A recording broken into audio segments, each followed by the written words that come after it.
साहब को दावत दूंगा। ऐसे दावत नहीं, आपने सब खड़े हो गए तो उनका इस्तेमाल करना है।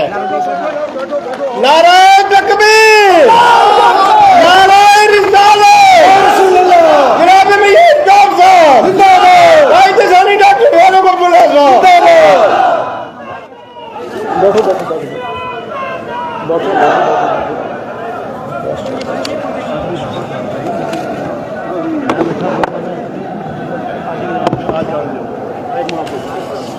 औज़ु बिल्लाहि मिनश शैतानिर रजीम, बिस्मिल्लाहिर रहमानिर रहीम। काबिल कदर जनाब डॉक्टर फारूक अब्दुल्ला साहब, जनाब खालिद सुरवर्दी साहब, जनाब चौधरी अकरम साहब, जनाब रतन लाल जी, गनी मलिक साहब, शाहनवाज साहब, मनहज साहब,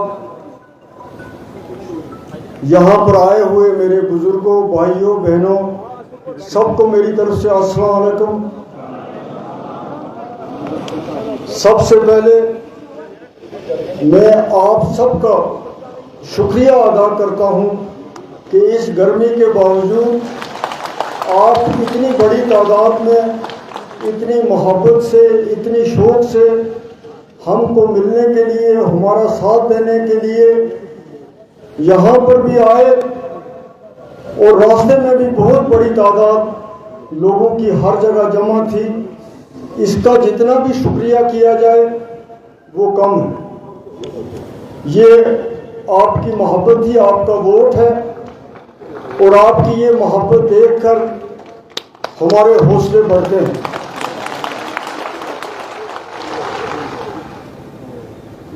आज ये इलेक्शन 5 अगस्त 2019 के फैसले के बाद पहली बार हो रहा है और जम्मू कश्मीर और लद्दाख समेत किसी ने भी उस फैसले को कबूल नहीं किया। आपने देखा कि ये तारीख में पहली बार होगा कि एक पूरी रियासत को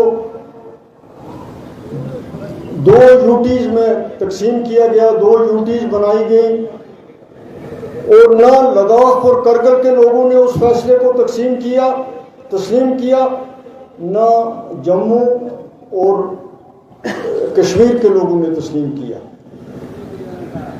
आप देखते हैं कि लद्दाख में आज भी एजिटेशन चल रही है, आज भी वहाँ के हालात ठीक नहीं हैं। और करगिल में जब 2-3 महीने पहले इलेक्शन हुआ तो बीजेपी को सिर्फ 2 सीटें मिली। कांग्रेस और एनसी ने वहाँ पे हुकूमत बनाई। जम्मू में आपने देखा कि जब पार्लियामेंट के इलेक्शन शुरू हुए तो ये कहा जा रहा था कि कांग्रेस को शायद कैंडिडेट भी नहीं मिलेगा, इनके तो वर्कर भी नहीं है, इनकी तो तंजीम भी नहीं है। लेकिन जब जम्मू के लोगों को मौका मिला तो उन्होंने दिखाई ये बात कि जिस बीजेपी को ये लग रहा था कि यहाँ हमारे बगैर किसी को वोट पड़ता ही नहीं, आज ये हर जगह कहा जा रहा है उधमपुर सीट और जम्मू सीट के बारे में कि ये दोनों सीटें जो हैं बीजेपी हार जाएगी, ये दोनों सीटें नहीं जीत, क्योंकि लोगों ने उस फैसले को तस्लीम नहीं किया जिसके तहत हमारी शनाख्त चली गई, हमारी ज़मीन के हुकूक चले गए, हमारी नौकरियां चली गई, हमारा विकार चला गया।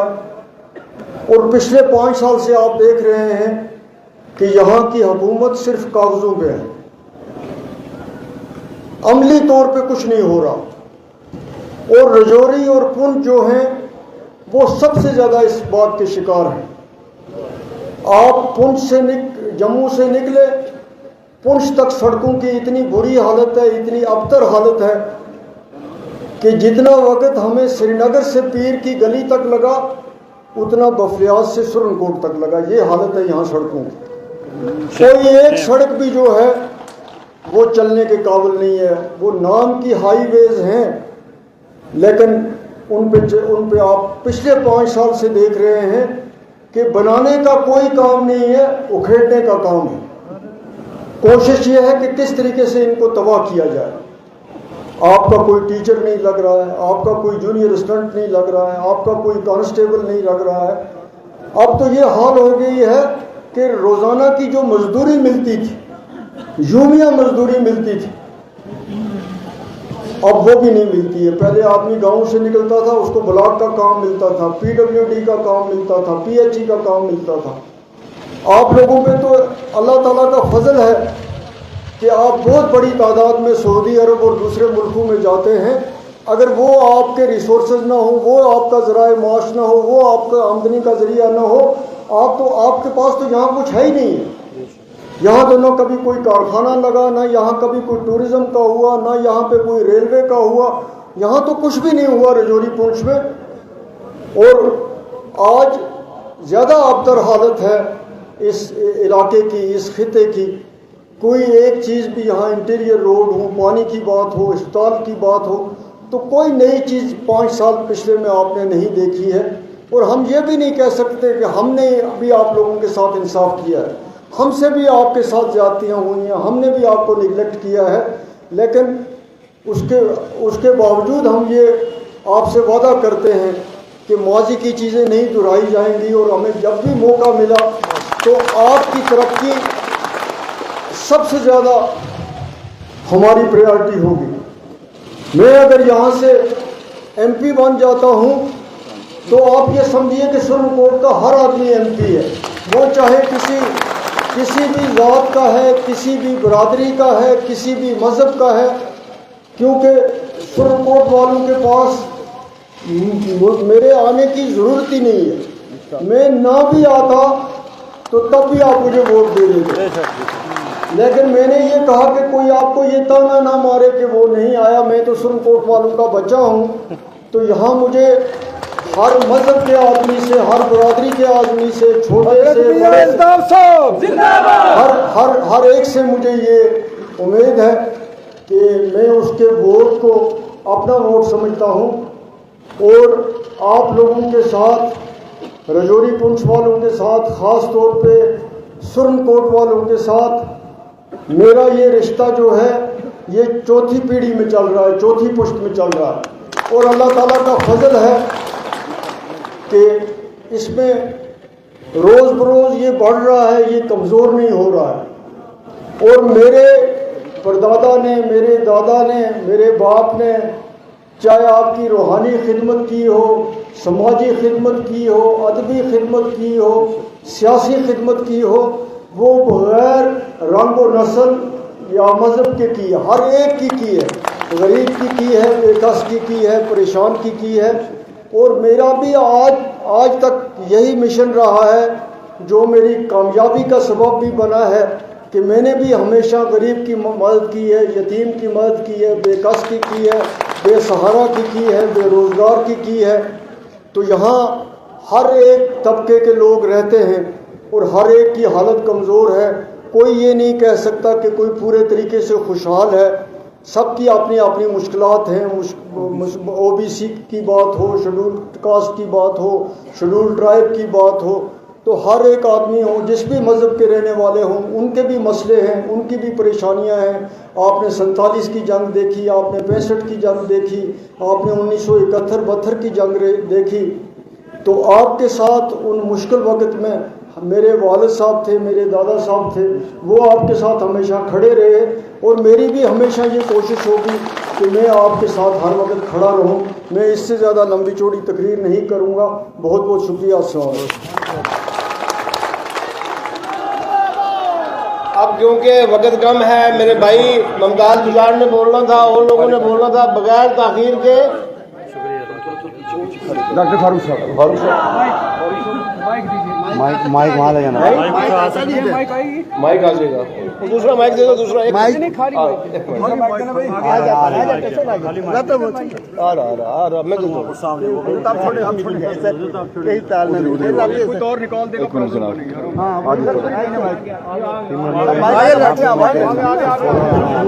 भाई बैठिए आया नहीं, स्टेज करा दो ना, उठाइए स्टेज करा दो, उठो जोर पकड़, छोड़ो मेरा चला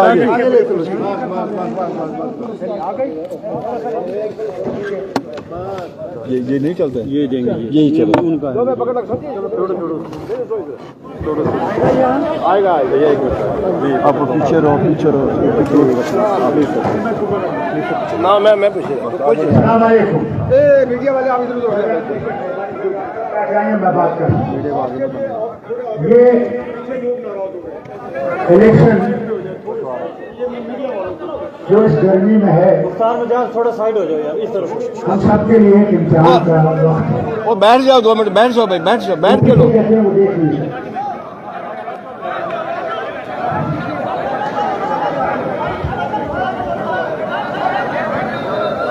भाई आवाज ना दियो भाई, सुनो फारूक साहब की बात सुनो। हम भी सुन लियो खामोशी। आप लोग सब बैठ जाइए,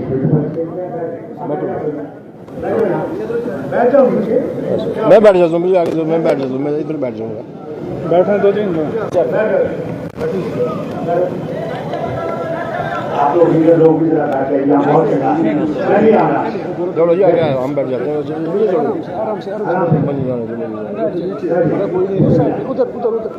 बिल्कुल बैठ जाइए। बैठो, चलो ठीक है, चलिए, शुक्रिया।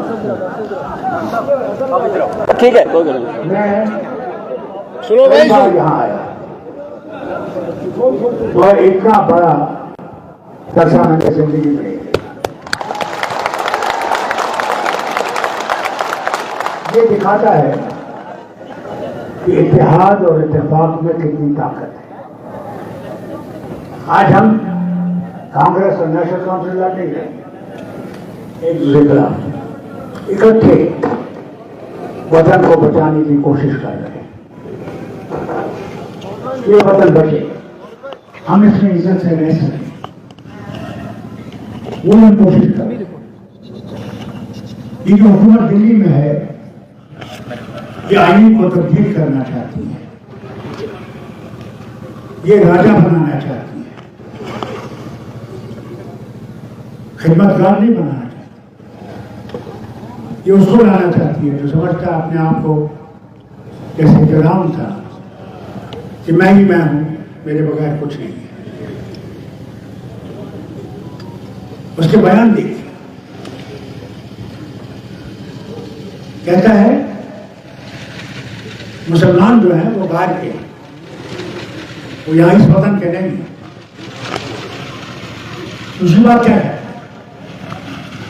कहता है मुसलमानों के बच्चे बहुत हैं,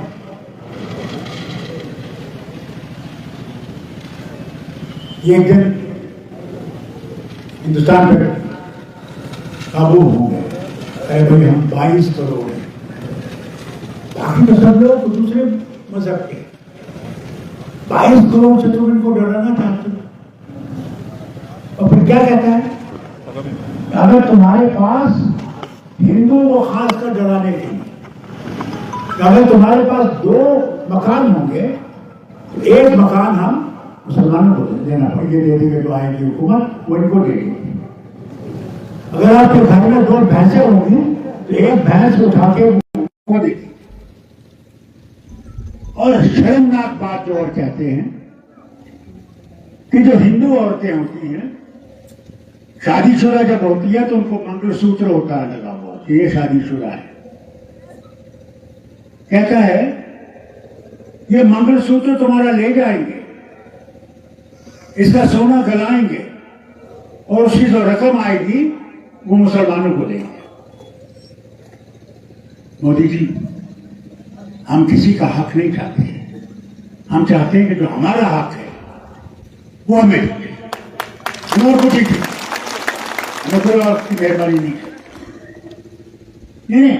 आज तक मैंने जिंदगी में इतने वजीर आजम देखे जवाहरलाल से लेकर मैंने किसी की जबान ऐसी नहीं देखी, बल्कि ये जबान देखी कि हमने अगर मुल्क बनाना है तो सबको साथ में चलना है। ये कहते हैं सबका साथ, सबका विश्वास, और भी एक चीज कहते हैं प्रभु याद नहीं है, विकास। मुझे ये बताइए, अगर आप ये मुसलमानों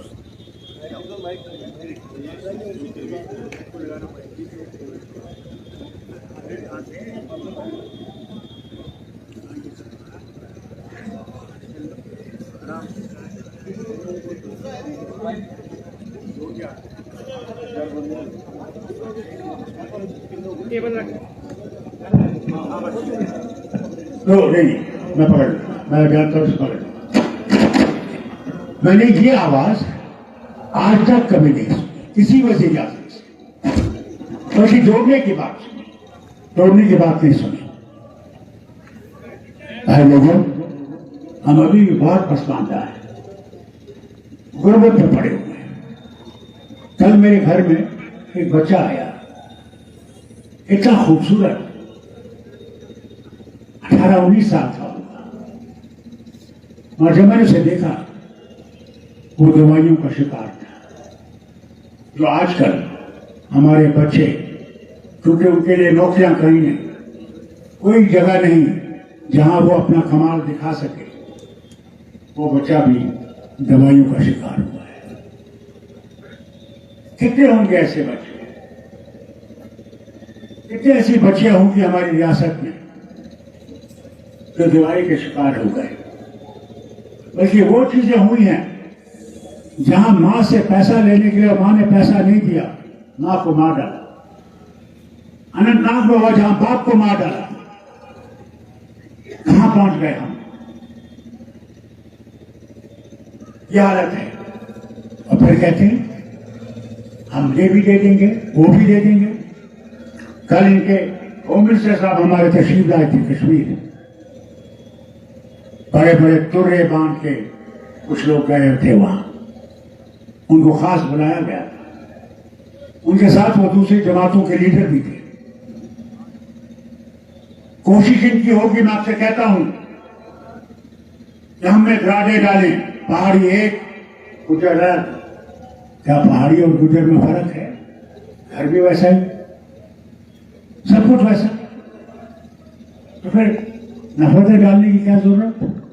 क्यों रात को बुलाने की जरूरत कि दिन को कोई देखे नहीं ये कौन है? होश लीजिए। जब तक हमारा इत्तेहाद और इत्तेफाक है सारी रियासत में, तब तक इस रियासत को कोई खतरा नहीं है। मगर ये बांटने की कोशिश करेंगे। सारी हिंदुस्तान में कोशिश की, मगर अल्लाह का शुक्र है इंडियन इत्तेहाद ने इसको बाहर फेंक दिया, नहीं कबूल किया। और आज इनको डर लग रहा है कि इनकी हुकूमत दिल्ली में डगमगा रही है। इसलिए बहुत होश कीजिएगा, अपने इत्तेहाद और इत्तेफाक को कायम रखिएगा, और उस मौत अल्लाह से मांगिएगा कि अल्लाह हमारे वतन को हिफाजत में रखे, हमारे वतन में भाईचारा रखे, हिंदू मुसलमान सिख ईसाई सबके साथ जो भी है उनके साथ इत्तेहाद रख। अल्लाह हमें जोड़ के रख। नफरतें इतनी बढ़ गई हैं, यूपी में इंसान को पकड़ा जाता अगर दाढ़ी है, दाढ़ी कब दी जाती है और कहते हैं ये नारा मारो। शुक्र है अल्लाह का किसी मुसलमान ने किसी को नहीं पकड़ा और कहा ये नारा मारो। हमारे इस्लाम ने हमें नहीं सिखाया, हमारे रसूलुल्लाह सल्लल्लाहु अलैहि वसल्लम ने हमें नहीं सिखाया, अल्लाह ने हमें नहीं सिखाया। तो ये कहा कि हर एक से जोड़ कर रखो, इनको अपना माबूद तुम्हें अपना अल्लाह। अगर तुम इसे खिलाफ बोलोगे तो क्या ये जब तुम्हारे अल्लाह के खिलाफ बोलेगा तुम बर्दाश्त करोगे? हम उसके खड़े हैं। हम नफरत नहीं जानते, न नफरत पैदा करना चाहते हैं, न नफरत पैदा करेंगे। मैं आपसे कहता हूं, जब इनके लीडर राहुल गांधी कन्याकुमारी से चले और कश्मीर पहुंचे जहां बर्फ पड़ रही थी, उसे रुपये की जरूरत नहीं थी, उसे कुर्सी की जरूरत नहीं थी, मुझे देख रहा था कि मुल्क में एक ऐसी आफत आने वाली है, इंसान को इंसान से लड़ाया जा रहा है। इसको दूर करने के लिए वो निकले और लोगों के दर्द समझने की कोशिश की। आसाम से चल के महाराष्ट्र पहुंचा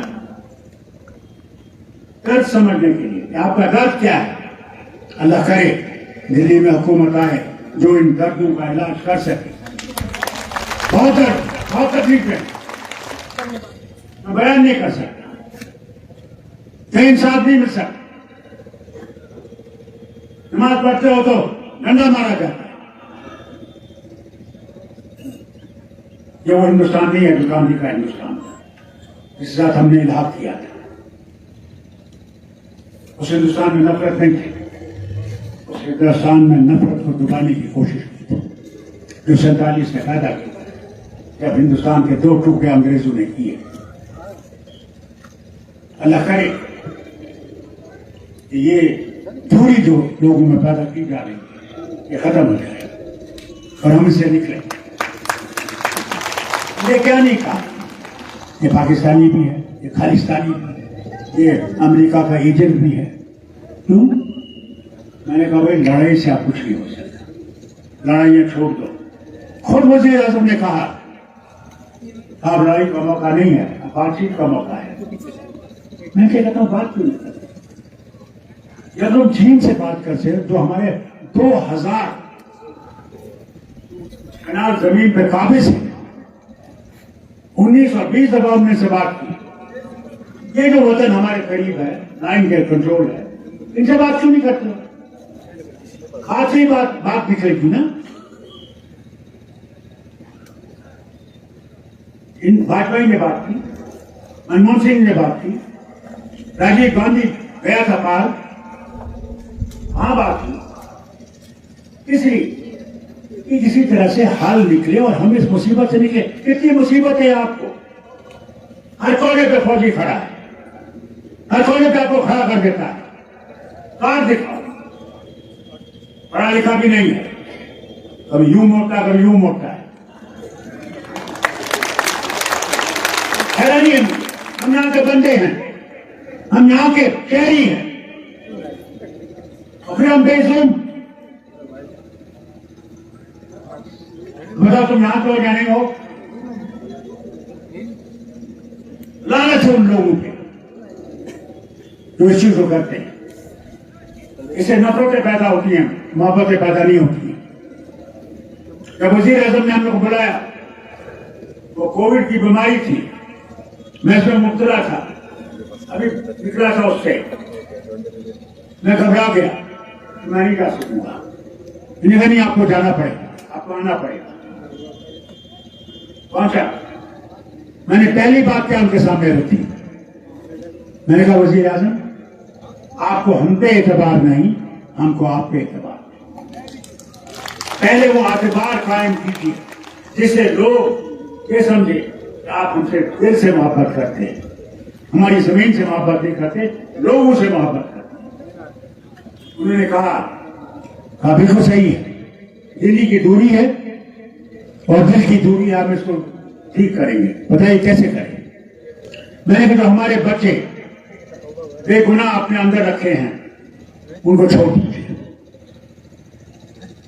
अच्छा, गवर्नर साहब लेफ्टिनेंट गवर्नर साहब वहां बैठे थे, होम मिनिस्टर साहब बैठे थे, हम एक कमेटी बनाएंगे और कमेटी में हर एक का केस देखेंगे और इनको छोड़ देंगे। छोड़ दीजिए, मैं कुछ नहीं। आज तब से 2-2.5 साल हो गए, क्या किसी को कमेटी मिली, क्या किसी बेकसूर को छोड़ा? वो बाहर के जेलों में सड़ रहे हैं, जिन पे इतनी मुसीबतें डाली जा रही हैं। तो उनके माँ बाप जब उनके मिलने जाते हैं, उन्हें मिलने नहीं देते, हजारों मील जाते हैं, मिलने नहीं देते। ये हमारा, अल्लाह करे या हुकूमत बने दिल्ली में बदले। पहली चीज हम करेंगे कि ये जो बच्चे हमारे बंद हैं, हम कहेंगे ये वापस करो, और दूसरा हमारी रियासत वापस बहाल करो, बहाल करनी पड़ेगी। कहते रहते हैं हम बहाल करेंगे, मरीन से बहाल नहीं होगी। मैं आपसे कहता हूँ, उनसे कह दीजिए जो उनके हम ही यहाँ बैठे होंगे या घरों में होंगे, उनसे कह दीजिए जिनके साथ आप खड़े हैं आज हमें कत्ल करेंगे, कल आप पे भी छुरी पड़ेगी, उसके लिए तैयार रहिएगा, तैयार रहिएगा। क्या हम लोग कहते हैं भारतीय हैं, हम हिंदुस्तानी हैं, हमने हिंदुस्तान के साथ कोई धोखा नहीं किया, बल्कि अपने ही हमारे लोग कत्ल हुए, शहीद किए गए, मेरे मिनिस्टर मारे गए, मेरे एमएलए मारे गए, मेरे गरीब से गरीब वर्कर मारा गया। कसूर क्या कि हम इस तिरंगे के साथ थे और हम हिंदुस्तान के सामने लाख, और ये इनको दिखता नहीं है, दिखता नहीं है। अल्लाह करे तो हुकूमत आए, उससे मैंने ये भी गुजारिश करनी है कि 26 में फिर से ये चीजें फिर से आएंगी जो हमें इन्होंने कश्मीर डिलिमिटेशन जो है, जो कश्मीर को इसको उधर से कर लिया, उसको इधर से कर लिया। मैं इनसे गुजारिश करूंगा कि एक कॉन्स्टिट्यूंसी पार्लियामेंट्री कॉन्स्टिट्यूंसी होनी चाहिए राजौरी और पुंछ, जो आपके पास हर वक्त है। नहीं तो मुझे बताइए 6 महीने साल बंद रहती है, कितने दफा लोग इंसान आपके पास आ सकता है, आपकी मुश्किल को सुन सकता है, ये बताइए। हमारे लिए वो सोचा नहीं, नहीं बात तो इतने साल इनका एमपी रहा, कभी आया आपके पास, कभी आपके दुख दर्द को सुना, बताइए मुझे, हैं? वो नहीं आ सकते और फिर कहते हैं हम आपका दुख दर्द देखेंगे, हम आपकी मुश्किलें कम करेंगे। वज़ीर आज़म आपसे गुजारिश करता हूं कीमतों में कमी करिए, लोग दब गए हैं, इतनी कीमतें बढ़ गई हैं। जब आए थे 14 में तब गैस की कीमत सिलेंडर की 400 थी, आज 1200 पे पहुंच गया सिलेंडर। कहां से गरीब लाएगा? वो नए पैसे के जंगल बच जाए, क्यों वो जंगल न कटे जिससे आप खाना पकाते थे। दूसरी चीज देखिए, जो तेल आप खरीदते थे खाने के लिए, उसकी कीमत कहां पहुंच गई? मैं नहीं कहूंगा घी, तेल, वो डीजल की कीमत देखिए कहां पहुंची, दवाइयों की कीमत। मैं खुद शुगर का पेशेंट हूं, जो मैं इंसुलिन लगाता था जो 700 पे थी, आज जनाब 1100 पे पहुंच के, मुझे बताइए कौन गरीब उसको खरीद सकता है? ये तो दवाइयों की हालत है। और फिर कहते हैं आपका विकास, आपका क्या? वज़ीर आज़म पहले इनकी कीमत करो, हमें जीने दो कि हम इज्जत से जी सके, इज्जत से मर सके। दूसरी चीज आपसे मैं गुजारिश करता हूं, ये नफरत है जो आप फैलाई है आपने, इन नफरतों को खत्म कर दो कि देशवासी इकट्ठे रह सके, भाईचारे में रह सके और आगे चल सके। इसी चीज हमारी रियासत जो आपने टुकड़े किए हैं उसकी वजह क्या थी? क्योंकि हम तरक्की कर रहे थे। जब एक एमपी साहब ने गुजरात और जम्मू कश्मीर के आंकड़े राज्यसभा में दिए, वहां गुजरात मीलों पीछे था और जम्मू कश्मीर आगे था। आज कहते हैं हमने आपके लिए बड़ा किया। जनाब ये सुनिए, हमारी तालीम जो थी, आप प्राइमरी स्कूल से यूनिवर्सिटी तक मुफ्त, आप जो इन्हें वो 300 ले लिया है, आप 14 जमात तक ही आपको मुफ्त है, उसके बाद आपने पैसे देने हैं। कौन गरीब दे सकता है? कौन गरीब यूनिवर्सिटी का पैसा दे सकता है? आप देखिए इन्हें जम्मू में IIM कायम किया, IIT कायम किया, जरा जाके देखिए उसमें हमारी रियासत के कितने बच्चे हैं, जाके देखिए उसमें कितने पढ़ाने वाले हमारी रियासत से। क्या हमारी रियासत के बच्चे बिल्कुल बेवकूफ है? हमारे प्रोफेसर बिल्कुल बेवकूफ है? वो किसी काम के नहीं है। यहां तक कि काम करने वाले भी मजदूर आपने बाहर से लाए सड़कों के लिए। क्या मिलते हमें कुछ भी नहीं है। सारे ठेके आपने बाहर वालों को दे दिए। हमारे यहाँ कोई नहीं है तो ठेका उठा सकता था। आज आप इस दरिया से मैं कहता हूं एक बोरी रेत भी नहीं उठा सकते, आपको सीधा बंद कर देंगे, क्योंकि ठेका भी बाहर वालों को दिया। देखिए कहां पहुंचे हम, कहां थे कहां पहुंचे। तो कहते हैं हम उठाने वाले। मैं आपसे हाथ जोड़ के कहता हूं ये चीजें बताइए उन लोगों को जो उनके साथ हैं, जो उनके नारे मार रहे हैं, उनसे कहिए का जवाब दो, इन चीजों का जवाब दो जो हम तुमसे पूछते हैं। उनके पास कोई जवाब नहीं। आज ये आपका पहला इम्तिहान है। असली इम्तिहान इसके बाद आएगा जो रियासत के लिए होगा। वो जो ही अमरनाथ यात्रा खत्म हो जाएगी वो इलेक्शन शुरू हो जाएगा। इस इतिहाद को कायम रखेगा। यही जवाब है उन लोगों जो नफरतें पैदा करना चाहते हैं, जो हिंदुस्तान को बांटना चाहते हैं, जो हर चीज को तबाह करना चाहते हैं, रिश्तों को तबाह करना चाहते हैं। उनका जवाब उस दिन आपने फिर देना है। उसके लिए तैयार रहना है, आज से ही तैयार रहना है। और हमने फिर वो हुकूमत बनानी है जो हमारी मुश्किलात को दूर कर सके। अल्लाह करे कि दिल्ली में भी वो हुकूमत आए जो हमारी मुश्किलों को देख सके और हमारी मुश्किलों को दूर कर सके। बहुत कहने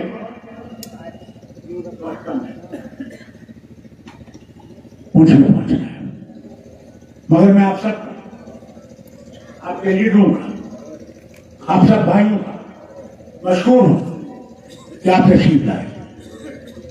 और इस दुख जबकि आज आपके काम बहुत हैं, आज फिर से किसान को खेती की तरफ देखना है, वो सब छोड़ के आप तशरीफ लाए।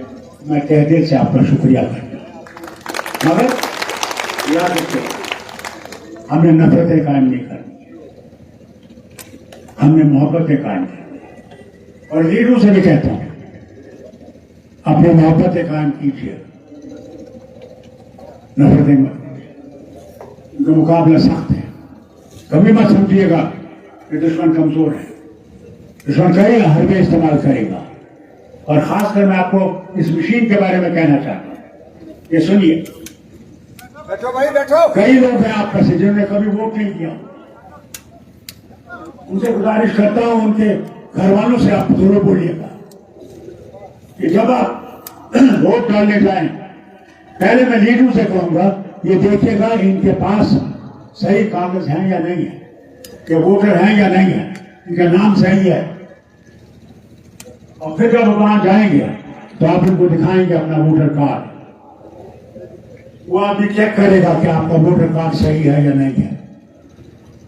सही होगा तो फिर दूसरे आदमी के पास जाएंगे, वहां आपके ऊपर जिस तरह मेरी उंगली पर स्याही लगाई गई है, इस तरह आपकी उंगली पर स्याही लगाई गई। फिर दूसरा मरहला शुरू होगा। जब आप मशीन के पास जाए, मशीन पे निशान देखिएगा, वहां हल्का निशान होगा। वो श्रीनगर में पहला निशान हल्का था।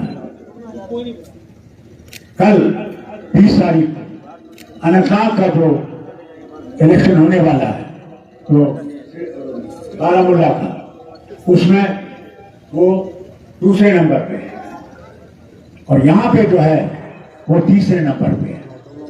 जब आप तीसरे नंबर पे बिस्मिल्लाह करके उसको दबाएंगे, आपके सामने या तो कागज का टुकड़ा निकलेगा या सामने एक वो स्क्रीन होगा, जैसे आपके फोन होता है, उसमें निशान आएगा, एक आवाज आएगी और वो निशान आएगा। अगर वो आवाज आई और निशान दिखा तो आपका वोट आ गया है। कई जगह हिंदुस्तान के कुछ हिस्सों में देखा गया कि मशीन बंद थी, वो वोट देख नहीं सके सही। इसे मेहरबानी करके इस पर खास तवज्जो दीजिएगा। अल्लाह आपको कामयाब करे, अल्लाह मियाँ साहब को कामयाब करे, आप अल्लाह घर बंदों को कामयाब करे। बहुत बहुत शुक्रिया। अस्सलाम वालेकुम। आप सबसे मेरी एक अपील है कि उस दिन आपने वोट देने के लिए निकलना है। आपको डरा सकते हैं, धमका सकते हैं, आपको किसी से डरना नहीं है, किसी की परवाह नहीं करनी है। हमने कश्मीर में बड़े मुश्किल हालात में हम वोट देने के लिए निकलते रहे। कभी कभी फायरिंग भी होती रही, हालात खराब करने की कोशिश करते रहे लोग, लेकिन अगर उन्होंने 8 बजे कोशिश की, हम 9 बजे निकले।